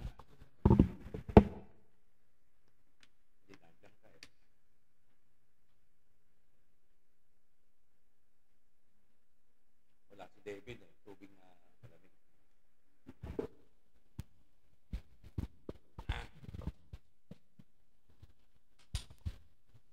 Okay, kailangan magbago po tayo ng pananaw sa ating pag-iisip. So, ano pang babaguhin natin, mga kapatid? Yung ating isipan. Ano babaguhin natin? Kailangan magbago tayo ng pananaw. Sino ba tayo talaga kay Kristo? So, ang tunay na tayo ay yung ating bagong pagkatao, yung ating isinilang na espiritu, na nilalang ng Diyos, yung kasunod na, ayon sa kanyang wangis na walang iba kundi si Kristo ang anak ng Diyos. So, sino po ba ang tayo tunay? Yung espiritu, kaluluwa, katawan. Ang tunay na tayo ay yung ating espiritu. 2 Corinthians 4:4, sa kanilang kalagayan, binulag ng Diyos ang sanlibutan ito, ng pag-iisip ng Diyos ng sanlibutan ito, ang pag-iisip ng mga hindi sumasampalataya upang wag nilang makita ang liwanag ng Ebanghelyo, ng kaluwalhatian ni Kristo na siyang larawan ng Diyos. So sabi po sa Romans 8:29, sapagkat ang mga nakilala niya ng una pa ay itinalaga naman niya na maging katulad sa larawan ng kanyang anak, upang siya maging panganay sa maraming magkakapatid. Yung ating born again spirit ay bago na ayon sa larawan ni Kristo na anak ng Diyos. Kaya sabi sa 2 Corinthians 5:17, kaya ang sino man na anak kay Kristo, siya ay bagong nilalang. Ang mga lumang bagay lumipas na, tingnan nyo, ang lahat ay naging bago sa ating espiritu. So, ang pinanganak ay ang ating espiritu. Ang pinanganak ng laman ay laman at ang pinanganak ng espiritu ay espiritu. So, ano po yung pinanganak ng espiritu? Ay ang ating espiritu. So, sa ating pagsasabuhay, kaya ang trabaho ng kaisipan ng ating kaluluwa ay magbago ng pag-iisip na tayo ay bago ng nilalang sa ating espiritu ayon sa larawan ni Kristo na anak ng Diyos. Amen po ba? Palakpakan po natin ang ating Panginoon. Ayan. Ngayon, ang susunod na babaguhin po natin ay magbago tayo ng pag-iisip na ang ating espiritu ay kaisa na ng espiritu ni Kristo sa bagong kapanganakan, kaya kung ano siya ay gayon din tayo sa sanlibutan ito. So yung espiritu ni Kristo at yung ating bagong espiritu, hindi lang nilalang ayon sa larawan ni Kristo, kundi kaisa na ng espiritu ni Kristo. 1 Corinthians 6:17, ngunit siya na nakisama sa Panginoon ay nagiging iisang espiritu na kasama niya. So we are one in the Spirit. So isa na po ang ating espiritu kasama ng espiritu ni Kristo. 1 John 4:17, dito ay nagiging ganap ang pag-ibig sa atin upang tayo magkaroon ng lubos na pagtitiwala sa araw ng paghuhukom, sapagkat kung ano siya, ay gayon din naman tayo sa sanlibutan ito. So kung ano si Kristo, ay ganon din po tayo sa sanlibutan ito. Sapagkat ang espiritu ni Kristo at ang espiritu natin ay iisa. Romans 8:14-17, sapagkat ang lahat ng pinapatnubay ng espiritu ng Diyos, sila ay mga anak ng Diyos. Sapagkat hindi kayo tumanggap ng espiritu ng pagkalipin upang muling matakot, kundi tumanggap kayo ng espiritu ng pagkupkop, na dahil dito ay tumangatawag tayong Aba, Ama. So ang espiritu mismo ang nagpapatotoo kasama ng ating espiritu na tayo'y mga anak ng Diyos. At kung mga anak ay mga tagapagmana rin, mga tagapagmana ng Diyos at mga kasamang tagapagmana ni Kristo, kung tunay ngang nagtitiis tayong kasama niya upang tayo luwalhatiin naman kasama niya. 1 John 3:1, masdan ninyo kung anong uri ng pag-ibig ang pinagkaloob sa atin ng Ama upang tayo matawag na mga anak ng Diyos. At kayo'y gayon nga. Dahil dito hindi tayo nakikilala ng sanlibutan sapagkat siya hindi nakikilala nito. So tayo po'y mga anak ng Diyos sa ating espiritu. Ngayon po tayo po'y mga anak na ng Diyos. Kaisa ng espiritu ni Kristo. Ngunit naunawaan ng taong espiritual ang lahat ng bagay, subalit hindi siya naunawaan ng sinuman, sapagkat sino nakakaalam ng pag-iisip, verse 16, ng Panginoon upang turuan siya, subalit nasa amin ang pag-iisip ni Kristo. Kaya lagi nating itong itoon sa ating pag-iisip na kung ano si Kristo ay tayo rin sa sanlibutan ito. So nakakamangha mga kapatid, sapagkat kung ano si Kristo, kung siya ay anak ng Diyos, anak din tayo ng Diyos. Kung ano meron si Kristo, nandun din po sa ating espiritu, meron din po tayo. Mga kapatid. Kaya kung isipin po natin, lahat po ng nakay Kristo, na nakita po natin na kanyang ginagawa nung nandito siya sa lupa, ay nasa atin din po. Kaya pala sinabi niya, na ang sino man nananampalataya sa kanya, magagawa lahat ng kanyang ginagawa. Nasa John 14:12 po yun. At higit pa rito ang kanyang magagawa, sapagkat siya ay pupunta na sa Ama. At ang Espiritu ng Diyos ay bababa po sa atin. Purihin ang ating Panginoon. So, pwede po nating sabihin, ang ating Espiritu ay exact replica, katulad ng Espiritu ni Kristo, dahil iisa na po yan. Kaya yung kaisipan ni Kristo, tama lang, nasa atin. Purihin ang ating Panginoon. Panghuli, magbago tayo ng pananaw sa kung ano ang pinagkaiba ng pagiging anak ng Diyos kay Adan at ang pagiging anak ng Diyos kay Kristo. So marami pong hindi nakakaalam nito, mga kapatid. Saan binase ng Diyos ang pagiging anak natin niya? Diniscuss ko na po itong nakaraan, magandang ulitin po natin. So lahat po ba tayo anak ng Diyos? Amen. Amen. Palakpakan po natin ang Panginoon doon. Okay. Kanino galing yung pagiging anak mo ng Diyos? Kanino pinattern? Okay? May dalawa pong school of thought. Actually, tatlo yan. Hindi ko na sinama yung isa. Ito po yung pinaka-popular. Yung pagiging anak ng Diyos ng tao, una, galing kay Adan. Alam niyo po ba yon? Sabi nga ni sister kanina, ay ang babae hindi galing sa alabok. Tama naman, kapatid, di ba? Sino po yung galing sa alabok? Hindi rin tayo galing sa alabok eh. Galing tayo sa nanay natin, di ba? Sino po ang galing sa alabok? Nilika. Si Adan. Siya po yung hininga ng Diyos at naging buhay na kaluluwa. Kaya si Adan po ay anak ng Diyos. Siya lang po talaga ang anak ng Diyos sa pagkalika. Luke 3:38, sabi isang Biblia, si Kainan ay anak ni Enos na anak naman ni Seth. At si Seth ay anak ni Adan na anak ng Diyos. So by creation, ay si Adan ay nilika ayon sa wangis din ng Diyos. Tama?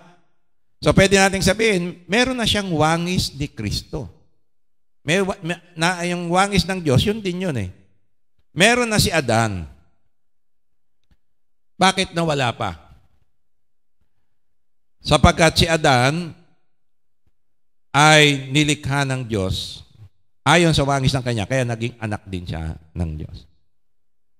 Subalit, si Adan ay binigyan ng Diyos ng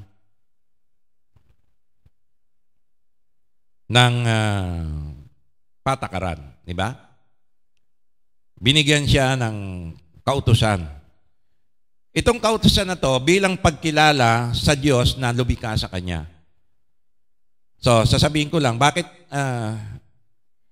ang Diyos nilagyan pa ng yung garden ng yung Eden, Hardin ng Eden, nilagay pa yung tree of knowledge of good and evil na ikamamatay ng tao pag kinain niya. Bakit pa yan? Yan ang kalimitan na hindi maintindihan ng tao. Di ba? Sabihin, ikaw ba sa bahay mo, maglalagay ka ba ron ng yung anak ng bata? Di ba?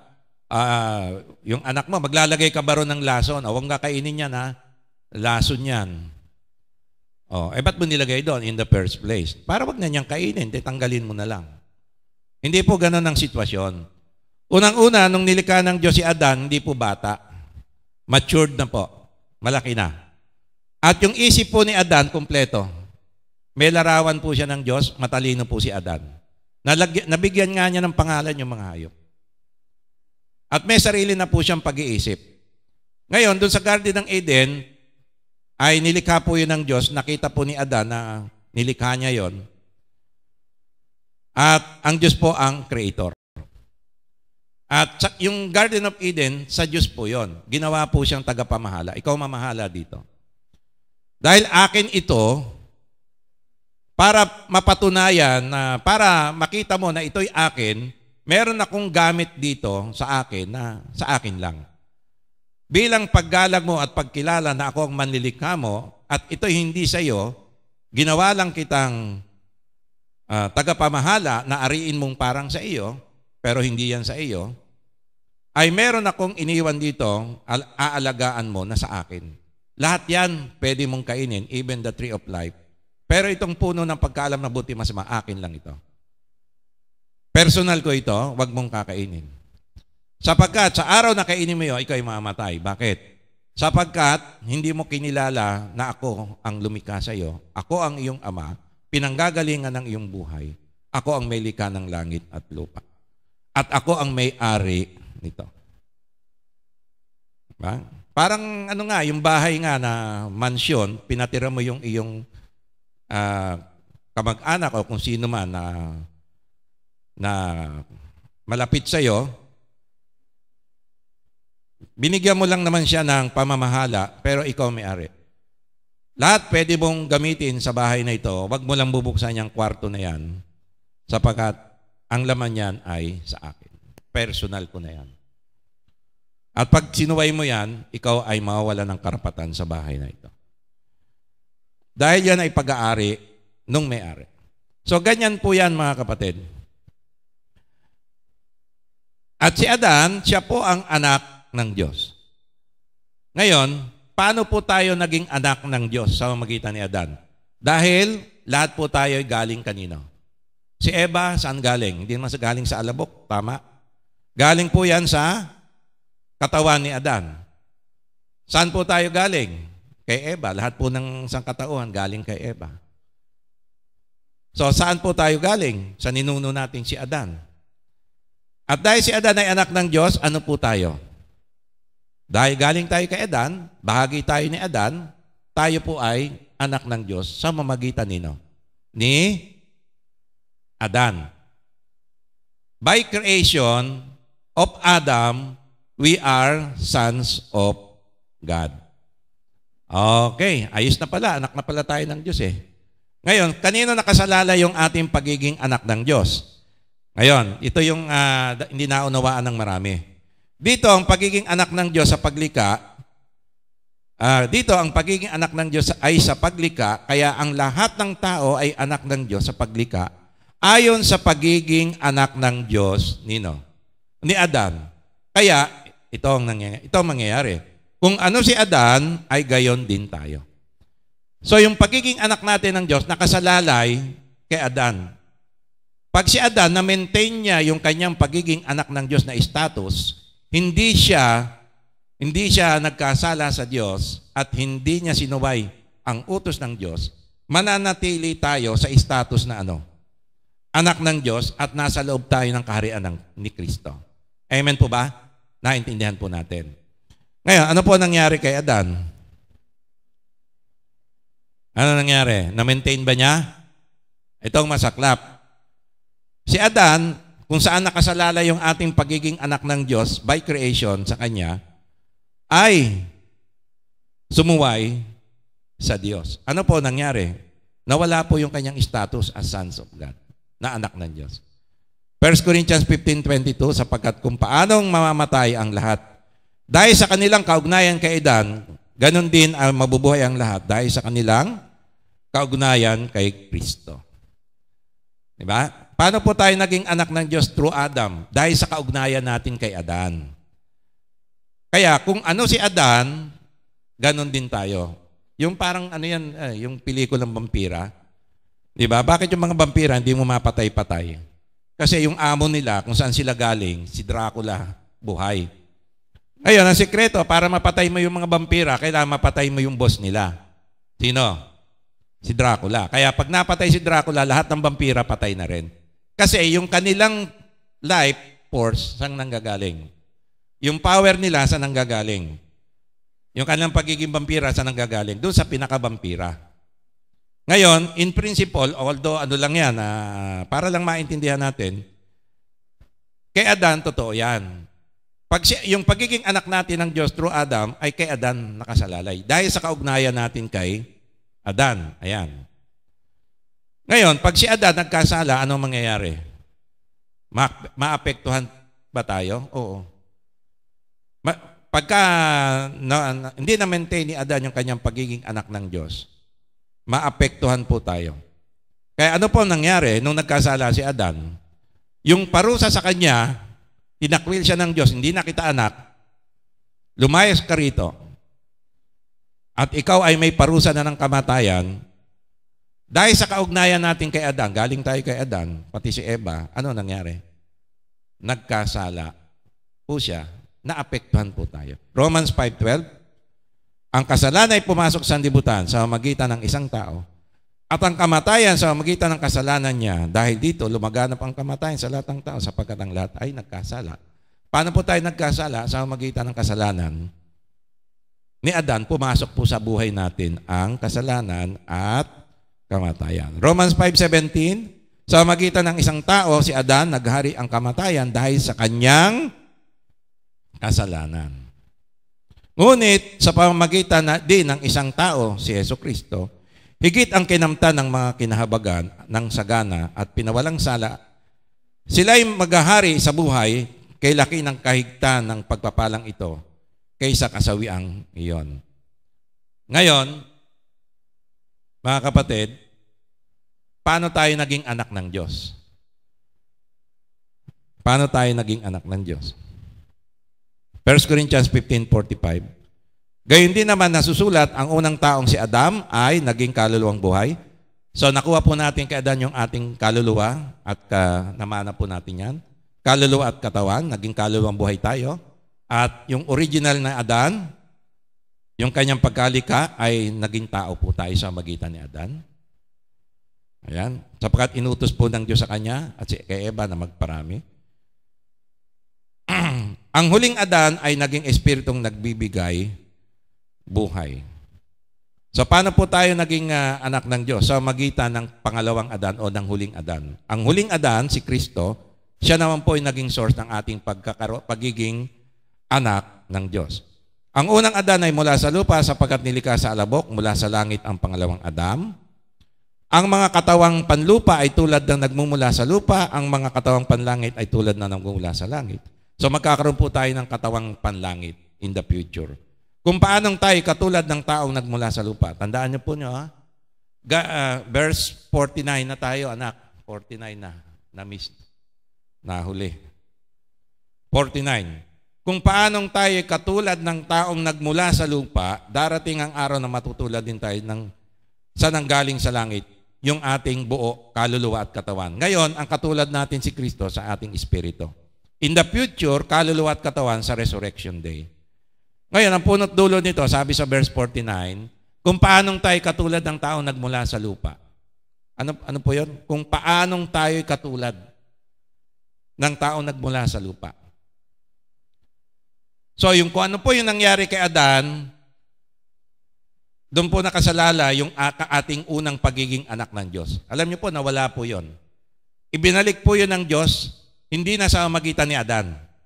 Naging ginawa tayong anak ng Diyos, hindi na sa magitan ni Adan, kundi ng huling Adan, ni Kristo.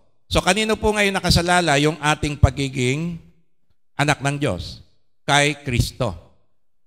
Kaya kung si Kristo, ma-maintain niya yung kanyang pagiging anak ng Diyos, anak tayo ng Diyos.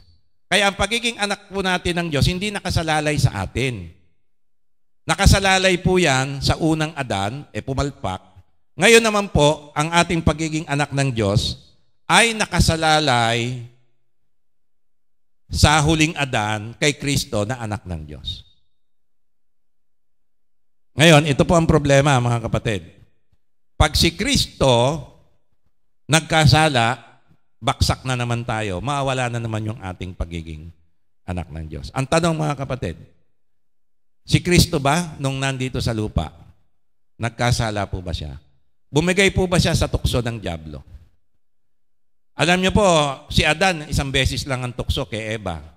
Si Adan po natukso, hindi ng dyablo, diretso, dumaan po kay Eva. Diba? Nung nakita ni Adan, ako, kinain mo, disgrasya. Sige, dalawa na tayo. Kasi mahal kita, dalawa na tayo. Kung anong mangyari sa iyo, mangyayari din sa akin. Sige, kinain na rin ni Adan. Nasobrahan ng pagmamahal. Dumating na siya sa punto na mas mahal na niya ang kanyang asawa kaysa sa Diyos. Alam niyo po, okay lang po mahalin ang ating asawa, wag lang sobra, higit sa Diyos. Number 1 po ang Diyos. Yun po ang naging kasalanan ni Adan actually. Kaya, ano po ang sabi? Kung paanong siya ay katulad ng taong nagmula. Kung paanong tayo katulad ng taong nagmula. So, yung ating pagiging anak ng Diyos, nakasalalay po sa unang Adan. Pumalpak po yun. Hindi tayo ang pumalpak, yun po yung unang Adan. Ngayon naman po, ni-restore ng Diyos, tayo po'y anak ng Diyos sa bagong Adan o sa huling Adan, kay Kristo. At nakapattern po sa kanyang pagiging anak ng Diyos, yung ating, ganun din po. Kung paano si Kristo anak ng Diyos, ganun din po tayo. Sabi ng Biblia. Yung unang pagiging anak natin ng Diyos kay Adan, wala na po yun. Ang pangalawa, kay Kristo. Kaya, nakasalalay po kay Kristo, yung ating pagiging anak ng Diyos. Si Kristo po ba hanggang ngayon anak ng Diyos? O ano tayo? Anak ng Diyos. Hindi po nakasalalay sa ating sarili. Kaya yung ating kaluluwa at katawan, ano naman pong gagawin? Kailangan mamuhay po ito, magbago ng pag-iisip, isuot yung ating bagong pagkatao na anak ng Diyos. Which is nakasalalay sa pagiging anak ng Diyos ni Kristo. Kaya yung pagiging anak ko ng Diyos ay katulad ng pagiging anak ng Diyos. Nakuha ko yung, sabi rito, ay kung paano naging katulad natin yung anak ng Diyos na si Kristo. Kung paano naging katulad natin si Adan, naging katulad din natin yung bagong Adan, yung huling Adan, na si Kristo. So ano pong implikasyon nito, mga kapatid? Nakakalungkot nga lang, mga kapatid, perfect ba tayo sa ating kaluluwa? Di ba nagkakasala tayo? Lahat po tayo nagkakamali pa. Hindi po tayo perfect sa ating kaluluwa. Perfect po tayo sa ating espiritu, anak ng Diyos. Pero yung ating kaluluwa, unti-unti po natin sinasanay na ibihis yung ating bagong pagkatao. Nagkakasala po tayo. Di ba? Di ko nababanggitin yung mga kasalanan po nating ginagawa. May mga pagkukulang po tayo sa church, sa kapatiran, yung 10 Commandments, sinusuway pa natin. Di ba? Oh. Ano bang nasuway ko na dyan? Actually, nasunod ko yan, di ba? Sabi ko na kapatid, di ba? 1 to 9, nasunod ko eh. Yung number 10 lang, hirap na hirap ako eh. Thou shalt not bear false witness with one another. Huwag kang magsisinungaling sa iyong kapwa. Yun lang hirap ako eh. Pero yung 1 to 9, nasunod ko na yan. So, baksak po tayo, di ba? Kung pagbabasihan po yung gawa natin, mawala po maya't maya. Magkasala ka mamaya, hindi ka na anak ng Diyos. Hingi ka ng tawad, anak ka uli ng Diyos. Para bang nakasalalay sa iyo ang pagiging anak mo ng Diyos sa sarili mo, hindi po. Nakasalalay po yan kay Kristo. Kaya kung si Kristo, na-maintain po niya, hindi siya bumigay nung nagkatawan tao siya, hindi po siya natukso sa dyablo, na-maintain po lahat niya ng requirements, anak pa rin siya ng Diyos, anak pa rin tayo ng Diyos. Hanggang ngayon, hindi po nawawala yung pagiging anak ng Diyos ni Kristo, anak po tayo ng Diyos. Kaya sinasabi ko po, hindi naintindihan ng marami, kahit nagkakasala po tayo, hindi nawawala yung pagiging anak natin ng Diyos, hindi na po apektado yon. Kasi yung pagkakasala po na mawawala yung pagiging anak ng Diyos, nandun lang po sa dalawang Adan. Sa unang Adan at sa huling Adan. Buti na lang ang huling Adan, si Kristo, na-maintain po niya. At di po siya nagkasala nung nagkatawan tao po siya. Siya po ay nanatiling anak ng Diyos. At sa kanya po nakasalala yung ating pagiging anak ng Diyos. At forever na po yan. Pero hindi ko po kayo ini-encourage na okay lang pala magkasala, anak pa rin ako ng Diyos. Hindi po yun ang tinuturo ng Biblia. Ang tinuturo po ng Biblia ay ibihis po natin yung ating bagong pagkatao kay Kristo na bilang mga anak ng Diyos. Amen po ba? Palakpakan po natin ang ating Panginoon. At tayo po'y manalangin. Aming Amang Diyos sa langit, salamat po. Dahil sa kaunawang ito na kami ay mga anak mo na. Dapat po naming ibihis ang aming bagong pagkatao na nilalang mo ayon sa larawan ng aming Panginoong Kristo. Salamat po at nakasalalay kay Kristo ang aming pagiging anak ng Panginoon. Sa magitan niya, sa larawan niya, kami ay ginawa mong mga anak mo. Katulad ng iyong bugtong na anak na aming Panginoong Yeshua. Maraming.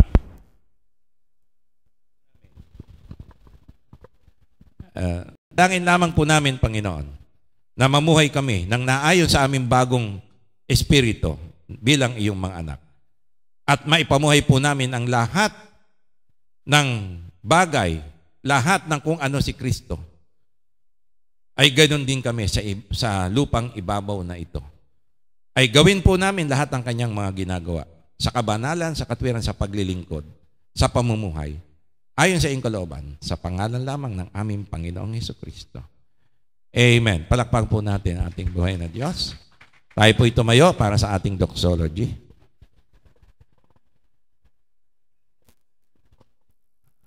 Mamaya po yung magpapaawit, kailangan ko po ng magpapaawit. Kailangan po may song leader po tayo pupunta mamaya sasama sa 13. Pag-usapan nyo po, worship team, kung sino po yung maaari po sa inyo. Purihin ng Diyos. Kung hindi po, mapipilitan po si Brother Berhel na sumama at magpakanta o kaya Sister Arian.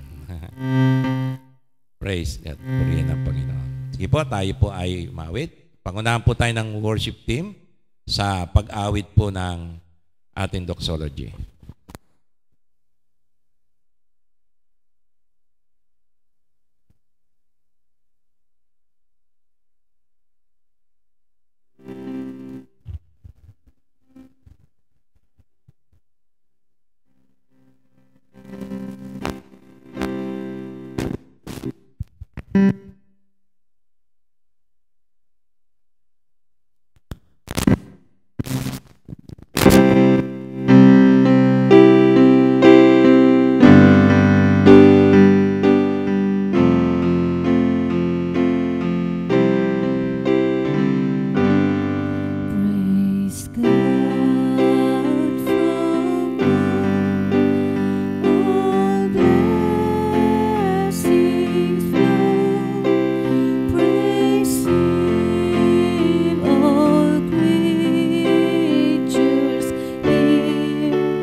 nasa langit, ang biyaya at pagliligtas ng ating Panginoong Yeshua, at ang pag-aari sa atin ng Holy Spirit sa ating pamumuhay bilang mga anak ng Diyos ay sumaatin palagi, ngayon at magpakailanman.